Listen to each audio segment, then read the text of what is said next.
Merci, cher ami, d'avoir répondu présent à cette discussion que nous voulons instituer au sein de la diaspora africaine à Paris. Le but chaque semaine, c'est d'inviter un certain nombre de personnes à s'exprimer, à donner leur avis sur certaines questions. Donc aujourd'hui, déjà, je vais laisser chacun se présenter. Ensuite, je vais énumérer les différents thèmes que nous aurons à aborder. Donc on va commencer par ma droite. Je suis François Passema de Centrafrique. Je représente ici une organisation qui est le Comité d'action pour la conquête de la démocratie en Centrafrique. C'est à ce titre-là que je vais tenu sur l'invitation à être présent parmi les frères maliens. Toutou Diarra, citoyen malien. Blaïba, président de l'APSM, Alliance patriotique pour la souveraineté du Mali. Conte Tapa, membre du collectif des Maliens de France pour la paix. Moussa Badje, citoyen malien. Très bien, donc après cette présentation, nous allons passer aux différents thèmes. Donc aujourd'hui, on aura à débattre sur 4 thèmes. Donc le premier thème, c'est la présence de l'historien François Boilé à Bamako, au colloque qui a pour intitulé Quelle construction politique dans la zone sahélo-sahélienne. Ensuite, le deuxième thème sera pourquoi le président de la République du Mali, Ibrahim Boubacar Keïta, ne s'est pas rendu sur les lieux du crash du Air Algérie. Ensuite, nous aurons un autre thème qui est la politique et les religions au Mali. Et pour finir, la Centrafrique se meurt. Notre ami Passema, ici présent, va nous en parler. Donc, on va commencer par le premier thème. Donc, comment vous comprenez les uns et les autres que Pierre Boilé, qui s'est quand même illustré à travers les médias français, à travers ses prises de position sur sa validation de la thèse du MNLA, ce même Pierre Boilé qui a tout le temps contribué à installer dans l'imaginaire collectif la scission du Mali, qui a vendu au monde intellectuel et à l'opinion publique française que l'homme bleu, donc le Touareg, était persécuté au Mali et que le MNLA défendait la cause Touareg. Cette personne qui s'est illustrée dans tout ce qui est anéantissement de l'unité et de l'unicité du Mali se trouve aujourd'hui à Bamako dans un colloque qui parle de la politique à adopter dans la zone sahélo-sahélienne. Comment vous expliquez ça les uns et les autres? On va commencer par Tapa Conté. Bonjour, mes chers amis. Sa présence, moi, sincèrement, personnellement, je ne l'explique pas. Et apparemment, ce sont les organisateurs, dont Omar Keïta, qui était, comme vous le savez, porte-parole du candidat IDK en France. Et il était à la source de son invitation. D'ailleurs, lequel Omar s'est présenté en tant que représentant du RPM à Bamako. Et, à ma connaissance, il n'a reçu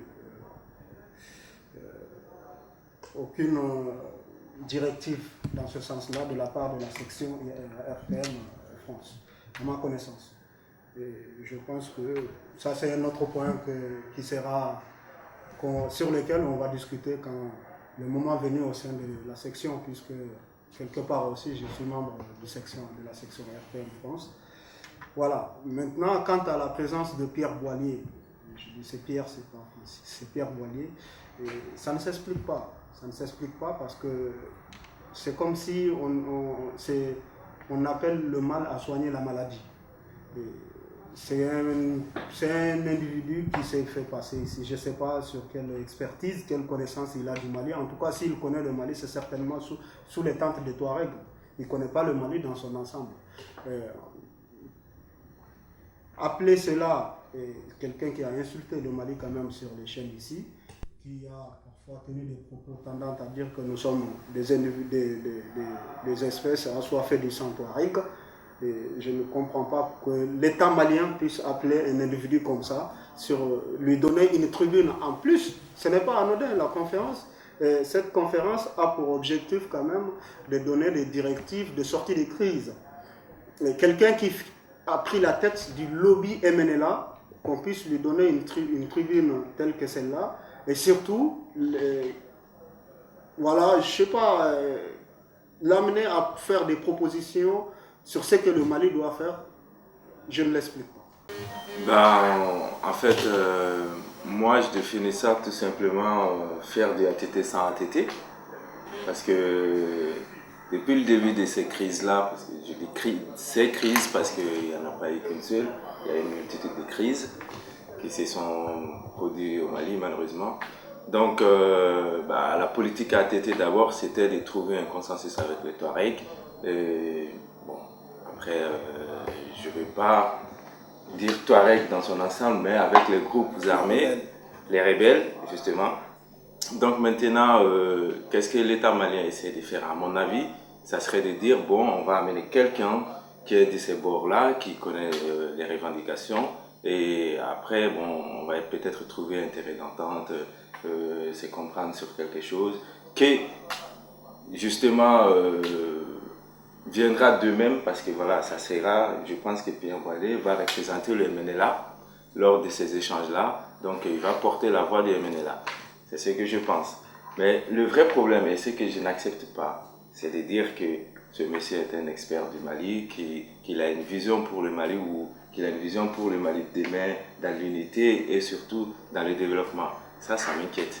Par contre, de l'autre côté, ce qui peut être intéressant pour l'État malien, ça serait de dire, bon, il nous a cogné dessus, il a donné un tel nombre de coups, maintenant il est devant les faits, qu'il nous dise concrètement comment il voit les choses, et puis on va voir ce qu'il a proposé. Et moi, je serais très intéressé de savoir qu'est-ce qu'on va lui poser comme question, quelle proposition il va faire, comment est-ce qu'il va intervenir pour justement la stabilisation de la zone sahélo-sahélienne, de faire des propositions politiques pour que ça ne soit pas juste une question de Touareg, mais de toutes les ethnies du Mali en entier et de ces zones-là dites Nord Mali ou autre chose comme certains l'appellent. Je n'aimerais pas appeler comme ça moi. Du coup, ça peut être intéressant pour l'État malien de lui tendre un piège, c'est-à-dire venez, vous êtes là depuis 2 ans, 3 ans à dire que le Mali n'aime pas les Touaregs, les Maliens sont assoiffés de sang Touareg, les Touaregs c'est le peuple le plus opprimé du Mali, les Touaregs sont les plus gentils, les méchants c'est les autres. Donc venez, dites-nous maintenant quelle place vous aimeriez donner aux Touaregs dans la société malienne, sans pour autant que les Touaregs ne deviennent des bourreaux, comme tu prétends dire des autres aujourd'hui. Donc ça peut être un piège pour lui, et justement le démasquer, le décrédibiliser, dire que bon, écoutez, vos propositions, ça ne tient pas la route là, parce que c'est que vous nous dites, vous nous reprochez quelque chose aujourd'hui, vous voulez qu'on donne les mêmes choses à ce que vous défendez aujourd'hui, donc ça devient un tour infernal, on ne va jamais s'en sortir. Donc en ce moment-là, ça sera vraiment intéressant, et en tout cas, c'est ce que j'espère de cette rencontre-là. Très bien. Moi, je pense que cette conférence-là, d'abord, je me pose la question, est-ce que c'est à l'initiative du pouvoir malien Ça a été commandé par la MINUSMA. Voilà, si c'est la MINUSMA qui l'a commandé, je pense que la conférence s'inscrit dans un cadre général de complot, de renforcement du complot qui se dessine sur les régions du nord du Mali. Je m'explique. Parce qu'on a appris il y a quelques semaines que les MLLA s'appuient actuellement sur les réfugiés en les faisant venir au nord, dans les villages du nord, pour battre campagne pour un éventuel référendum pour l'indépendance et ou l'autonomie des régions du nord. Le référendum, ça sera un référendum que sur la zone nord ou sur toute l'étendue du territoire? Non, le référendum, non, selon l'explication qu'on a eue de gauche à droite, ça concerne seulement l'étendue que les MLLA réclament. Donc, ils s'appuient sur le financement du Qatar, de la Mauritanie. Et ils font venir les réfugiés des camps de réfugiés de la Mauritanie et du Burkina Faso pour mener cette campagne-là sur ces territoires-là concernés.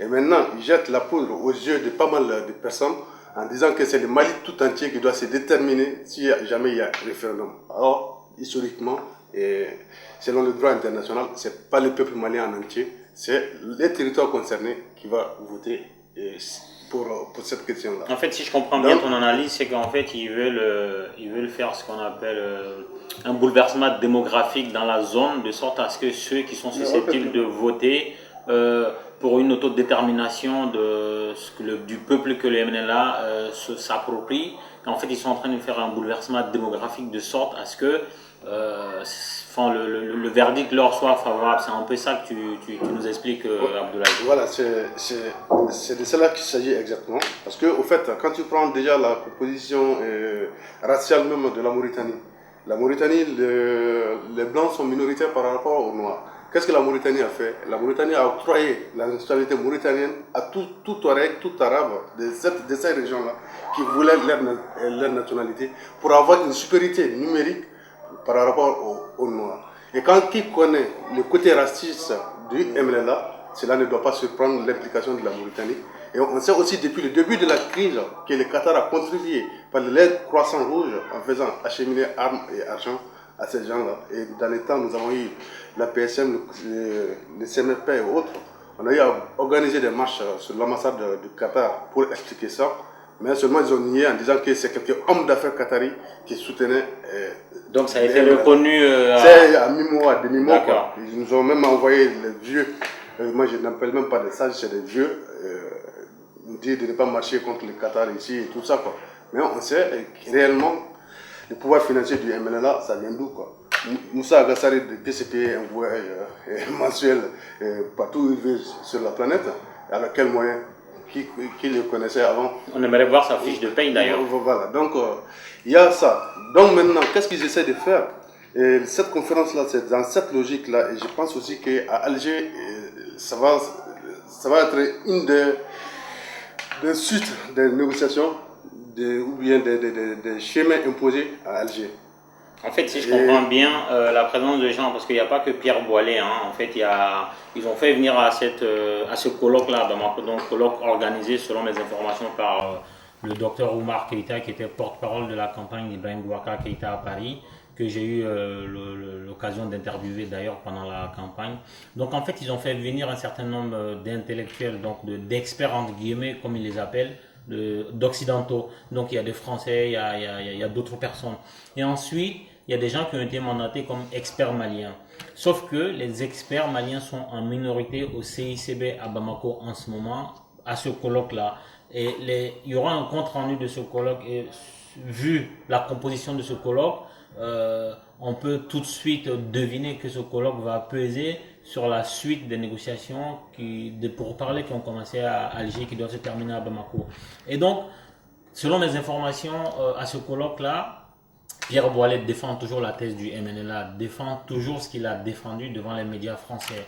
À côté de ça, il y a d'autres intellectuels occidentaux qui viennent de grandes universités, qui meublent ce colloque-là pour alimenter la thèse du MNLA. Et à côté de ça, toujours selon mes informations, les experts maliens sont omnibulés par la présence de ces gens. Ils passent leur temps plus à les écouter qu'à interagir. Donc Pierre Boilet et tous ses semblables à ce colloque-là sont un peu, comme on le dit, dans le champ de Gombo de leur grand-mère à Bamako. Ils ont libre cours à leur imagination. On va donner la parole à Toto Diarra pour nous dire... Juste pour conclure, parce qu'il faut que nous, de la diaspora, nous soyons beaucoup plus vigilants. Parce que je sais qu'au sein de la diaspora, ils essaient de passer parmi nous, à travers certaines personnes influentes de X ou Y associations, parce que je sais que... Ils passent par les associations ou par des personnes? Pas des personnes, membres des associations, pour vendre l'idée déjà du référendum, en se basant sur le mensonge disant que c'est le peuple malien qui va voter. Or, c'est le contraire. C'est les régions concernées qui vont voter. Je sais qu'il y a des membres de mon association qui se reconnaîtront, qui ont été approchés par d'autres responsables associatifs pour dire qu'on n'a qu'à organiser un événement ici pour parler de ces référendums. Pour vendre l'idée du référendum. Pour vendre l'idée du référendum. Ça veut dire quoi? Ils essaient d'emballer tous ceux qui se battent maintenant pour l'unité du Mali dans ce processus-là, et qui ne sera autre que valider la division du Mali, et d'où cette conférence-là. Ça sert à valider la thèse de la division du Mali, tout simplement. Donc soyons vigilants. À propos de M. Boilet, franchement, moi, je n'ai pas grand estime pour le monsieur. Sa présence à Bamako, moi, je trouve que c'est ajouter de l'insulte à la blessure, quoi.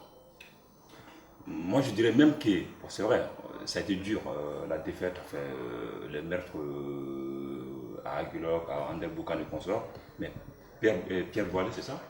Ouais, machin, Boilet. En fait, il m'a fait beaucoup plus mal que les balles du MNLA. ce monsieur affublé du titre de spécialiste du Sahara ou du Sahel, il venait s'asseoir à la télé, mais insulter tout un peuple au moment où on avait besoin de réconfort. Non, mais il appuyait le truc là où ça faisait mal. Donc moi, je pense que sa présence à Bamako, c'est vraiment ajouter de l'insulte à la blessure que nous avons déjà, quoi. Donc moi, je ne savais pas pourquoi déjà ou comment il avait été, mais suite à ce que Tapa connaît, l'intervention de Tapa connaît, j'ai pu comprendre qu'en fait c'est un gars du RPM, c'est ça? Non, il n'est pas du RPM. D'accord. C'est un soi-disant. Qui se réclame du RPM? Non, Oumar Keïta est officiellement, il a le titre de porte-parole de la campagne de IBK. D'accord. Bon, en fait, il a pour l'instant, il a pas. Donc voilà, ça m'a encore sidéré, quoi. Après, je le sens qu'il a fait un tour. Parce que ça veut dire que nous n'avons toujours pas tiré les leçons de nos erreurs. Comment est-ce que quelqu'un on n'arrive même pas à définir son titre, est capable d'inviter un tel personnage au Mali, quoi. Il nous a fait beaucoup plus mal que n'importe qui. On l'invite à Bamako, il vient dormir dans un hôtel climatisé aux frais du peuple malien, déjà appauvri, sur ses deux oreilles, malgré tout ce qu'il a fait, en pétant dans la soie, et on l'a accueilli à bras ouverts et l'écouter pour l'entendre dire quoi? Que le Mali doit être divisé, que le Mali doit, une partie doit revenir à des gens qui sont levés, qui sont arrivés au Mali, un matin comme ça, à midi, qu'on va dire, ils sont arrivés à midi, on fait, là c'est bon, on va créer un État qui s'appellera Azawad ou machin, c'est pas. Mais c'est pas possible. D'accord, bon, moi, franchement, qu'ils appellent Pierre Boilet, Pierre Machin, qu'ils appellent tout ce qu'ils veulent, parce qu'ils savent qu'ils sont en train d'infiltrer partout, on a dans l'enseignement, mais on ne laissera pas les bras croisés.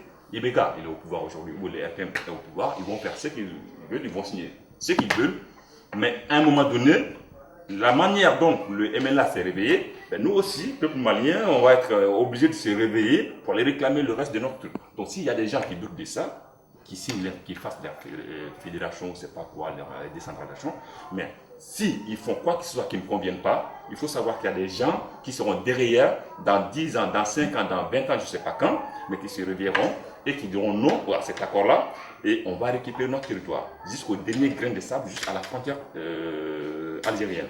S'il y a des gens qui doutent de ça, qui savent que le dernier Malien, pour avoir ça, si le dernier Malien est une femme enceinte de 9 mois, elle va servir de l'eau aux combattants. Donc, qu'ils fassent ce qu'ils veulent aujourd'hui, qu'ils appellent Hollande, Boilet. Mais en tout cas, lui, sa présence à Bamako aujourd'hui, je ne l'explique pas, je ne comprends pas plus qu'une insulte ajoutée à la blessure. Et je suis dessus, franchement très déçu. Donc, si on peut rentrer au Mali, comme on rentre dans un poulailler ou comme on passe dans un moulin, c'est sidérant. Des gens qui se permettent d'inviter des ennemis. Il faut qu'on sache qui sont nos ennemis, qui sont nos amis et qu'est-ce que nous voulons. Nous voulons aujourd'hui un Mali indivisible. Il y a des gens qui luttent, c'est pas à armes, avec les médias et tout, qui nous blessent à longueur de journée, à longueur de temps, et on les invite pour faire quoi? C'est pas nous blesser. Donc, moi, franchement, les mecs, ils ne sortent pas de Bamako. Si moi j'étais au. Voilà. Il a dit tellement d'insanité qu'on est capable de l'attaquer en procès pour diffamation. Donc, ce monsieur, on allait l'arrêter, garde à vue, diffamation, il vérifie, en fait, on vérifie ce qu'il a dit. C'était un Français, IBK a dit que la France était notre ami. Donc. Voilà, donc c'est un ami, et même en France ici, il y a des procès en diffamation. On arrête Pierre Boilet, on lui demande ce qu'il a dit, est-ce que c'est vrai? Voilà, donc si c'est pas vrai, voilà, il est un citoyen, il est un être humain, il est justiciable. Donc, dans ces cas, pour qu'on nous respecte, il faut qu'on s'affirme. Et pour s'affirmer, il faut se faire respecter. Pour se faire respecter, Pierre Boilet, aujourd'hui, on devrait demander des comptes à Bamako. Voilà, c'est ce que moi je pense de l'histoire. Encore faut-il avoir des gens pour le faire. Ah ben voilà, s'il n'y a pas de gens pour le faire, il ne faut pas s'estimer malheureux dans la situation où nous sommes, parce qu'on est à notre place. On va écouter notre cher ami Passema, qui d'origine centrafricaine, qui nous a fait le plaisir de venir participer à notre discussion. Une fois de plus, merci. Le Mali est une grande nation, qui a une histoire. Le grand empire du Mali, ce qu'on appelait à l'époque le Soudan, englobait l'ensemble de ces territoires dont l'intégrité est remise en cause aujourd'hui. On ne peut pas, aujourd'hui, de nos jours, mettre en avant des principes de 2 poids 2 mesures. Ailleurs, on se bat pour que des États restent unis. Le Yémen a été coupé en deux. Le Yémen, c'est une république arabe qui se trouve au Proche-Orient, a été coupé en deux et s'est réunifié il n'y a pas longtemps. Le gouvernement central du Yémen, qui est voisin du Qatar, de l'Arabie Saoudite, des pays de la région, qui soutiennent le Manéla, eh bien, mettent tout en œuvre pour garder l'unicité de leur territoire. L'Europe se bat pour créer un grand ensemble. La France est au cœur de l'Europe. La France revoit ses frontières, cherche à se rassembler. La Yougoslavie s'est disloquée. Les États issus de l'ex-Yougoslavie cherchent à intégrer un ensemble beaucoup plus vaste pour que l'Europe soit forte. Mais comment peut-on accepter que des individus, dont je n'ose même pas prononcer le nom, tellement ils inspirent le mépris et le dégoût, s'érigent en spécialistes de l'Afrique, vont dans nos pays, sur notre continent, pour nous donner des leçons de fascisme dont ils excellent ici en Europe. Et une chose, il appartient aux Africains, il nous appartient de dire ce que nous sommes et ce que nous voulons. C'est le minimum des choses, le principe même de la liberté. Le peuple malien est un. Le Mali est un pays un et indivisible. Donc ceux-là qu'on met en avant, qu'on fait passer sur les plateaux de télévision, on leur tend des micros, on leur ouvre les pages des journaux, eh bien, on dit ils sont des Touaregs. Mais c'est une partie du peuple malien. Une partie du peuple malien. Donc une faction du peuple malien ne peut pas prendre l'initiative appuyée par des maîtres de l'extérieur pour dire on va saucissonner le Mali en plusieurs tronçons, en plusieurs morceaux, pour l'affaiblir. Parce qu'une fois qu'ils auraient créé l'Azawad, mais ils ne vont pas s'arrêter là. Ils vont dire, ah maintenant écoutez, de l'autre côté du reste du Mali, il y a encore d'autres Touaregs qui avaient fait le choix de rester là-bas. Mais ceux-là, il va falloir qu'on vienne les aider. Eh bien, on va encore créer d'autres problèmes. Le problème s'est posé ailleurs, ça s'est résolu par un règlement. Pourquoi est-ce que les Basques espagnols et français, qui mettent en avant ces considérations complètement ridicules, on ne leur permet pas, aux Basques, espagnols et français, de prendre une partie du territoire français, une partie du territoire espagnol, et d'en créer un État.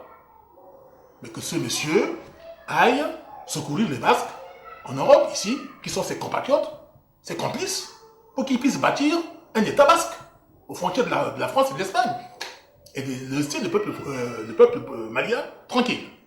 Et je termine là-dessus pour dire, ce qui est en train d'arriver au Mali, en Centrafrique, les mêmes fauteurs de troubles qui sillonnent le monde, qui ont élaboré cette stratégie du chaos, qui sont en train de mettre en application un peu partout, curieusement, exclusivement en Afrique.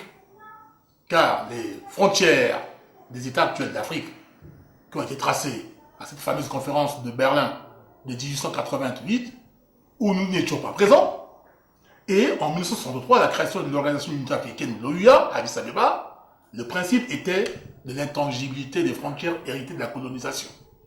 Même si, entre deux frontières, il y a des peuples qui ont été scindés en deux. Mais les frontières de l'Allemagne et de la France, il y a bien des Alsaciens qui sont français et d'autres allemands. C'est pas pour autant que on va décider que voilà, maintenant, il faut repousser la frontière soit à l'est ou à l'ouest. De la même façon, j'ai évoqué le cas des Pays Basques, on va pas dire, écoutez, il faudrait que tous les Basques soient français ou espagnols. Le problème ne se pose pas de cette manière-là. Donc de la même façon, au Mali, eh bien, il appartient aux Africains, en premier lieu, de dire de la manière unanime que des individus comme ce personnage-là, qui profitent de conférences ou des séminaires ou colloques organisés par la mission des Nations Unies au Mali, eh bien, que ces personnages-là, il appartient au Mali de les rappeler à l'ordre et de dire, à travers l'Europe, il y a des cadres maliens techniquement compétents dans différents domaines, en géopolitique, en sociologie, en anthropologie, en droit international, en relations internationales, qui sont bien placés pour se réunir et parler du Mali. Et au-delà, d'autres Africains. Et que ces individus, qui d'ailleurs, je le dis très bien et fermement, ce sont des bandits qui, ici en Europe, militent dans des organisations fascistes et fascisantes. C'est pas parce qu'on fait la promotion du fascisme en Europe qu'on va dépêcher ces gens sur le continent africain pour qu'ils aillent là-bas déverser leur venin fasciste. Voilà ce que je tiens à dire ici concernant ce personnage à ceux et celles qui nous suivent à travers cette émission. Oui, en fait, c'est pour rebondir sur le caractère colonialiste et néocolonialiste de l'industrie de la guerre qu'a dénoncé les doyens passément. C'est-à-dire que si dans les années d'entente, l'Afrique a servi des réservoirs en matières premières pour alimenter le progrès technique et social en Europe, aujourd'hui, il faut comprendre que l'Afrique sert des réservoirs encore pour alimenter l'économie mondiale à travers l'industrie de la guerre.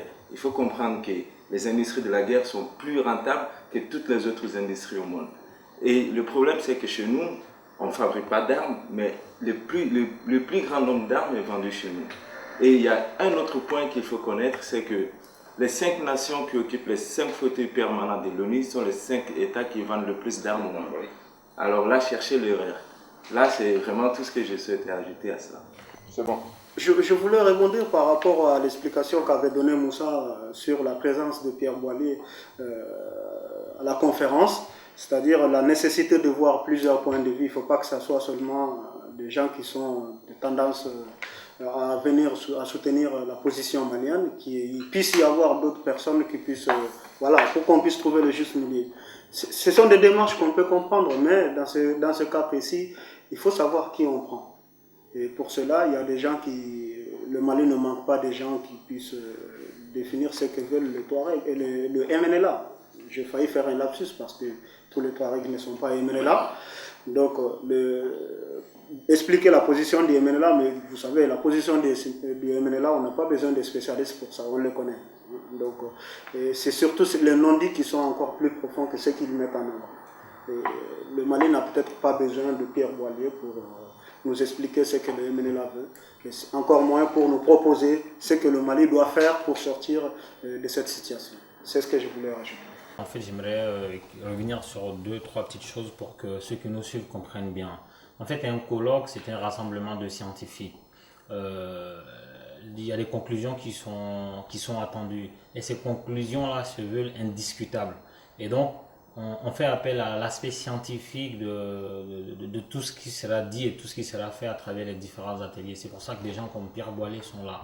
Donc le côté scientifique de Pierre Boilet est très très discutable dans la mesure où il a déjà pris parti, ça c'est un, et de deux, il a prouvé lorsque les deux journalistes de RFI ont été abattus à Kidal dans une zone où lui-même est fier de dire que le Mali n'a plus de contrôle là-bas. Il est parvenu à accuser le Mali en moins de 48 heures, c'est-à-dire que de Paris, il est parvenu à mener des enquêtes plus rapides que le FBI et à accuser le Mali. Donc quelqu'un qui a eu de tels comportements ne devrait pas être invité à un rassemblement des scientifiques parce que nous mettons des doutes et de gros doutes sur l'aspect scientifique des propos qu'il aura à tenir. Ça, c'est un premier fait. Un deuxième fait, c'est qu'il est connu par tous ceux qui suivent la crise malienne et sa résolution médiatique à travers les médias qui ouvrent leurs portes grandement au MNLA. Il y a certaines personnes qui passent parmi les mailles du filet. Ces personnes-là, on citera le professeur le professeur André Bourgeot. André Bourgeot, je l'ai eu tout à l'heure au téléphone avant cette discussion pour comprendre pourquoi il n'est pas présent au Mali, sachant qu'il est scientifique, il est estampillé CNRS qui est quand même mondialement reconnu. Pourquoi je lui ai posé la question, est-ce que vous allez bien d'abord au niveau de la santé? Il m'a dit tout va bien, je vais bien comme vous. Et ensuite je lui ai demandé pourquoi il n'est pas à Bamako pour participer à ce colloque. En fait, Pierre Boilet, au tout début, on lui a parlé de ce colloque-là par le biais de Oumar Keïta, donc l'ex-porte-parole de la campagne d'Ibeka en France. Et donc, ce dernier avait pris contact avec André Bourgeot pour sa participation à ce colloque. Et lui, il a posé certaines conditions. Il a demandé un ordre de mission de l'État malien, ou en tout cas du ministère de tutelle dans cette affaire-là. Il n'a jamais été répondu. D'ailleurs, à titre privé, j'ai eu à discuter avec lui en marge d'une interview. Il m'avait dit que lui, il envoie plusieurs courriers, plusieurs mails aux différents décideurs, à l'exécutif malien autour de cette question-là du MNLA, de la crise sécuritaire que vit le Mali. Il n'a jamais été répondu tout simplement. En gros, il ne bénéficie pas de considération au Mali. Donc, quand il a été question de ce colloque-là scientifique au Mali autour de la question de la politique à adopter dans la zone sahélo-sahélienne, quand André Bourgeot a été consulté, il a juste demandé à ce que on lui donne déjà ce pourquoi on fait appel à lui, qu'on lui dise les attentes de ceux qui organisent ce colloque et qu'on lui fasse un ordre de mission. C'est aussi simple que ça. Chaque jour au Mali, on fait des ordres de mission pour des gens qui n'ont aucune espèce d'importance pour le pays. Et ce monsieur-là aujourd'hui qui se bat sur le terrain français, parce que c'est là où le bas blesse. La plupart du temps, quand on va prêcher à l'ERTM ou dans un média malien, le fait que le Mali doit rester 1 et 1, c'est dans un microcosmos maliano-malien, donc ça ne va pas plus loin que ça. Alors que André Bourgeot a ses entrées sur les grands médias français, donc il a accès à l'opinion publique française, donc il a pris le parti de se battre pour le Mali. Et ce dernier demande juste un simple ordre de mission pour pouvoir participer à quelque chose qui est quand même révélateur pour le Mali. Il n'a pas de réponse, et même pas qu'on lui a dit oui ou non, on ne l'a pas répondu. Et là où il y a un problème, c'est qu'on s'arrange à ce que Pierre Boilet soit au Mali. On s'arrange à ce qu'il soit là dans les conditions qui sont les siennes. André Bourgeot qui se bat pour nous, on refuse de répondre à cette demande. Et on fait courir des rumeurs comme quoi André Bourgeot serait malade. Dans tous les cas, il a fait une communication qui va apparaître dans le journal Le Reporter par le biais de notre consoeur Françoise, je crois que ça va passer mardi. Il explique, je laisse l'opportunité à cet article-là d'expliquer de fond en comble les raisons de son absence. La maladie qui a été évoquée à Bamako, un peu dans les rues, dans les salons, n'est pas la vérité. C'est une partie de la raison et ce n'est pas la raison.